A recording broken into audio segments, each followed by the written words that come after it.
জাতীয় বাটপার যদি কেউ দেখতে চান তাহলে সর্বপ্রথম চেহারাটা দেখতে হবে জামাতের আমির শফিকুল ইসলাম সাহেবের। আমাদের যুবকদেরকে আমরা বেকার ভাতা দিয়ে অপমানিত করতে চাই না।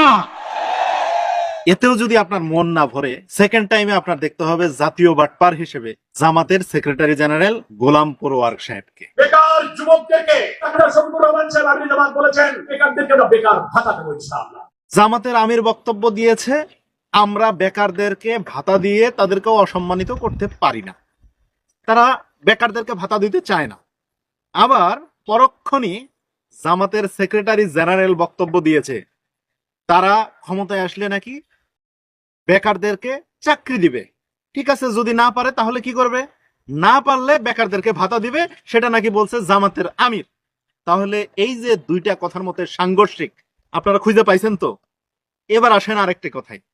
জামাতের আমির তিনি কুমিল্লাতে গিয়া নির্বাচনের সময় ঘোষণা দিয়ে আসছেন জামাত যদি ক্ষমতায় আসতে পারে তাহলে কুমিল্লার বাসীদেরকে তারা কুমিল্লা বিভাগ দিয়ে দিবে।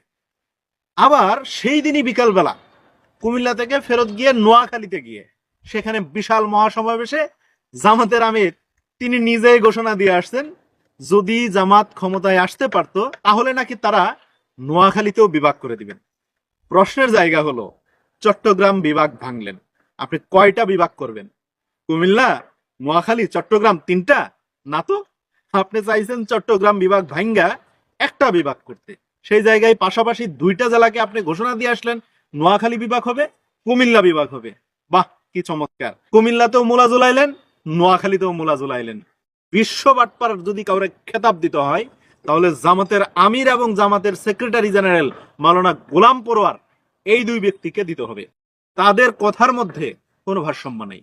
তারা সকালে এক কথা বলে, বিকেলে আরেক কথা বলে, মাঝখানে শুধু জোহরের নামাজটা পড়ে। এর বাইরে তাদের কোনো কথার কোনো ভ্যালু নেই। তাই তো দেখেছেন যে জামাতের আমির বলেছিল রাখ তোদের ফ্যামিলি কার্ড। এই জামাতের এমপি যারা হয়েছেন তারা ফ্যামিলি কার্ডের জন্য প্রধানমন্ত্রীর দপ্তরে ঘুরে বেড়াচ্ছেন। ফ্যামিলি কার্ড দরকার, তাদের কৃষক কার্ড দরকার বলেছিল না? আবার জামাত জোটের আরেক নেতা বলেছিল যে এমন বাংলাদেশ তারা গড়বে যে বাংলাদেশে ফ্যামিলি কার্ড, কৃষক কার্ড নেওয়ার মতো কোনো জনগণই থাকবে না। সেই বাটপার আবার কি করেছে? এলাকা দখল করতে গেছিল। হান্নান মাসুদের কথা বলছি। এই হলো জামাতের চরিত্র আর চিত্র। আপনারাই দেখেন, আপনারাই শোনেন। আমরা কিছু বললে আমাদের তো গালিগালাজ করবে। আমাদের অপরাধ আমরা কেন সত্যগুলো তুলে ধরি, আমরা এই জন্য অপরাধী, তাই না? জামাতের আমির ফ্যামিলি কার্ড ছুঁড়ে ফেলতে চেয়েছিল, রেখে দিতে চেয়েছিল, রাখ তোদের ফ্যামিলি কার্ড, আমাদের জান্নাতের টিকিটই যথেষ্ট, তাই না? এখন ফ্যামিলি কার্ড হয়েছে কিন্তু জান্নাতের টিকিটের কোনো খোঁজ খবর নাই। ঘটনা কি? এতগুলো মানুষরে আপনারা জান্নাতের টিকিটের কথা বইলা বাধ্য করলেন যেন আপনাদের ভোট দেয়। এই মানুষগুলো যে এখন জান্নাতের টিকিটের জন্য লাইন ধরে ভোট দিল, এখন তাদেরকে জান্নাতের টিকিট দেন, তারা জান্নাতে চলে যাক। তারা জান্নাতে চলে যাক, সমস্যা কি? দেন না কেন?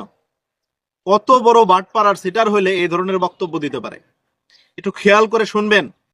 দুনিয়ায় মাত্র 10 জন সাহাবী তারা জান্নাতের সুসংবাদ পেয়েছে, তারা জান্নাতে যাবে বলে দুনিয়াতে থেকে। কোরআনে কারিমের মধ্যে আল্লাহ বলেছেন যে কিছু মানুষ জান্নাতি, আবার আল্লাহ রাসূল হাদিসের মধ্যে উল্লেখ করেছেন ওই 10 জন ব্যক্তির নামে। এর বাইরে যে জান্নাতের টিকিট বিক্রি করতেছে, এই টিকিট পেল কোথায়? ঈদ উৎসবে জামাতের আমির আরেক কেলেঙ্কারি ঘটায়া এখন আল্লাহ রাসূলের উপরে চাপায় দিচ্ছে। দেখলেন এক কূটনৈতিককে পিছন থেকে জড়ায় ধইরা তিনি বলতেছেন আল্লাহ রাসূল নাকি সাহাবীদেরকে বেশি খুশি হইলে এইভাবে জড়ায় ধরতেন। নাউজুবিল্লাহ। উনি যা করে সেটা আল্লাহ রাসূলের উপরে, মুহাম্মদ সাল্লাল্লাহু আলাইহি সাল্লামের উপরে চাপায় দিতে চায়। কত বড় বাটপার আর সিটার হলে এই ধরনের কাজ করতে চায়? আপনারাই ভাবেন এদের হাতে যদি ইসলাম যায় তাহলে ইসলাম ধ্বংস হওয়ার জন্য আর কারো লাগবে? আর কারো প্রয়োজন হবে কিনা? এই জামাতে ইসলাম যথেষ্ট কিনা ইসলাম ধ্বংস করার জন্য? আমার মনে হয় এর থেকে আর বেশি কিছু প্রয়োজন নাই। জামাতে ইসলামের মতো একটা রাজনৈতিক দলের হাতে যদি রাষ্ট্রীয় ক্ষমতা যায় তাহলে বাংলাদেশ থেকে ইসলাম চিরতরে মুছে যেতে পারে।